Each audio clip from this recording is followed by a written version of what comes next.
ఈరోజు మన ఛానల్లో నేను చేయబోతున్న రెసిపీ వచ్చేసి టమాటో ఎగ్ కర్రీ. ఈ టమాటో ఎగ్ కర్రీ అనేది మనకు చాలా టేస్టీగా ఉంటుంది. అన్నంలోకైనా చపాతీలోకైనా ఈ కూరను మనం తినవచ్చును. వట్టిగా తిన్నా ఈ కూర చాలా టేస్టీగా ఉంటుంది. ముందుగా మనం ఈ కూర కోసం స్టవ్ పై ఒక బాండి పెట్టుకోవాలి. అందులో మనం కొద్దిగా ఆయిల్ని యాడ్ చేసుకోవాలి. ఇలా ఆయిల్ని యాడ్ చేసిన తర్వాత ఆయిల్ వేడెక్కిందో చూసుకొని అందులో కొద్దిగా జీలకర్ర యాడ్ చేసుకోవాలి. ఇలా జీలకర్ర వేగుతున్నప్పుడు ఇందులో పచ్చిమిర్చి, అలాగే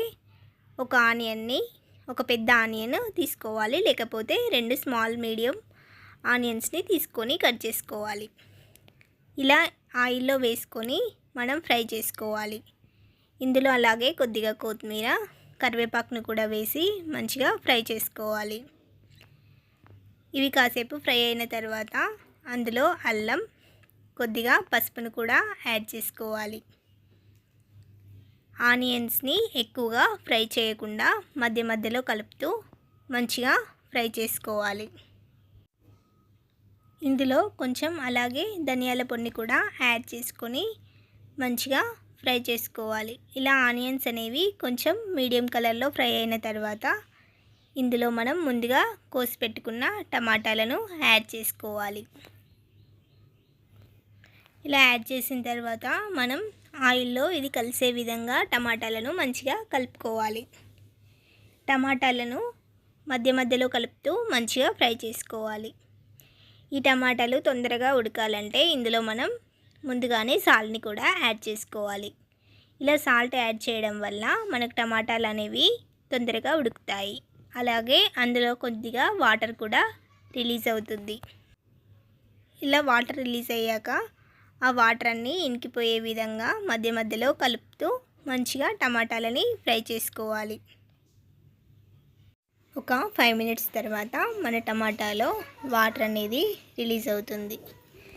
ఇలా వాటర్ రిలీజ్ అయిన తర్వాత మంచిగా దగ్గర పడేలా ఫ్రై చేసుకొని ఇందులో కొద్దిగా మసాలాని యాడ్ చేసుకోవాలి. మసాలాని యాడ్ చేసుకొని మంచిగా దీన్ని ఒకసారి కలుపుకోవాలి. మళ్ళీ ఇందులో మనకు తగినంత కారంని కూడా యాడ్ చేసుకొని కాసేపు ఫ్రై చేసుకోవాలి. ఇలా ఆయిల్లో కాసేపు ఫ్రై అయిన తర్వాత ఇందులో మనం కొద్దిగా వాటర్ని యాడ్ చేసుకోవాలి. ఇలా మనం వాటర్ని యాడ్ చేసుకోవడం వల్ల మనకి ఎగ్స్ అనేవి బ్రేక్ అవ్వకుండా మంచిగా సపరేట్గా వస్తాయి. ఇలా కాసేపు వాటర్ పోసిన తర్వాత కూడా ఈ వాటర్ని మరిగేంత వరకు మనం స్టవ్ పై ఉడికించుకోవాలి.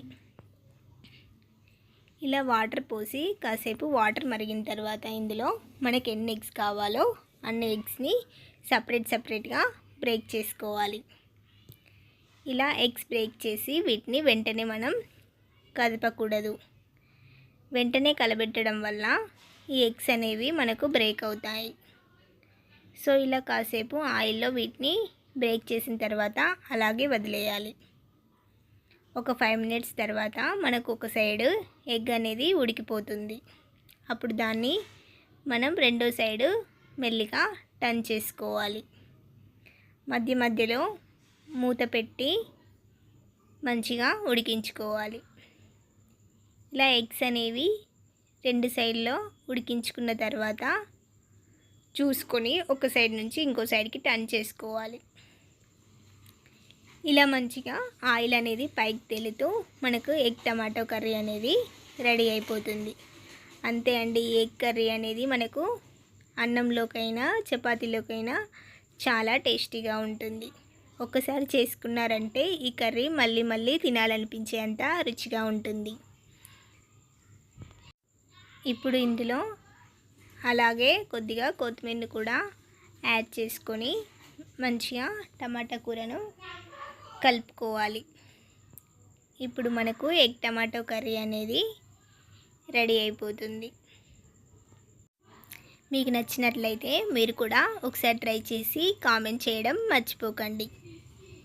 మీకు కనుక ఈ ఎగ్ టమాటో కర్రీ నచ్చినట్లయితే లైక్ చేయండి, షేర్ చేయండి, సబ్స్క్రైబ్ కూడా చేయండి. మరిన్ని వీడియోల కోసం మన ఛానల్ని సబ్స్క్రైబ్ చేసుకోండి. Thanks for watching this video.